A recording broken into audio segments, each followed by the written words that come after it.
கோவம் அதாவது துடிப்பான ஆளுங்க. துடிப்பான ஆளுக்கு கரெக்ட்டான புரிஞ்சக்கூடிய பார்ட்னர் அமைஞ்சாலே பெரிய விஷயம். உங்களெல்லாம் லவ் பண்றதே பெரிய விஷயம்ப்பா. அதுக்கப்புறம் அத சக்சஸ் பண்ணி கொண்டு போறதுக்கு, "ஏய் நான் இருக்கேன்ப்பா" அப்படின்னு ஒண்ணும் இல்லங்க. மேஷத்தில பிறந்தவங்கள பொறுத்தவரைக்கும் எப்படின்னா, அவங்க வேகம், துடிப்பு பார்க்கறதுக்கே வந்து அடாவடியா இருப்பாங்க. ஆனா உண்மையிலேயே வந்து உண்மையான ஒரு அன்பு வச்சிருப்பாங்க. ஸோ இவங்களுக்கெல்லாம் வந்து குடும்பம்னு அமைஞ்சதுக்கு அப்புறம் தான் அந்த வாழ்க்கையில ஒரு அங்கீகாரமே கிடைக்கும். என்னதான் இருந்தாலும் அந்த "நீ வெளியில ராஜாவா இரு. வீட்ல வந்தோனே ஒய்ஃப் கிட்ட சரவுண்டர்" அப்படிங்கிற நிலைமைக்கு வர மாரியான ஒரு அமைப்பு தான். ஸோ இவங்கள பொறுத்தவரைக்கும் அந்த கோவத்த வெளியில காட்டுங்க. வீட்ல அன்பா இருங்க. என்னதான் இருந்தாலும் இந்த கோவம் பேசக்கூடிய, புரிஞ்சக்கூடிய பார்ட்னர் கொஞ்ச நாளைக்கு டைம் எடுக்கும்.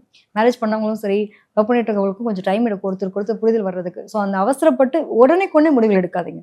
கொஞ்சம் டைம் எடுத்துக்கோங்க. சப்போஸ் நீங்க லவ் பண்ணியே கல்யாணம் பண்ணியிருந்தா கூட நிறைய பேருக்கு மிஸ் அண்டர்ஸ்டாண்டிங் வரும்.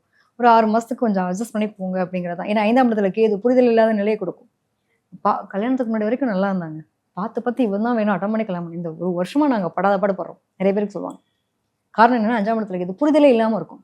எனக்கு அப்பலாம் நான் பார்த்து ஓடி பின்னாடியெல்லாம் வந்து லவ் பண்ணா எனக்கு என்னன்னு ஒரு ஐ லவ் யூன்னு ஒரு வார்த்தை கூட சொல்ல மாட்றான். அப்படின்ற அளவுக்கு ஃபீல் பண்ணுவாங்க. ஸோ இதெல்லாம் வேண்டாம். கொஞ்ச நாளைக்கு ஒரு அட்ஜஸ்ட்மென்ட் அப்படின்றது இருந்ததுன்னா போதுமானது. கேப் புக் பண்ணீங்கன்னா இனி அத ரெட் டாக்ஸில புக் பண்ணுங்க.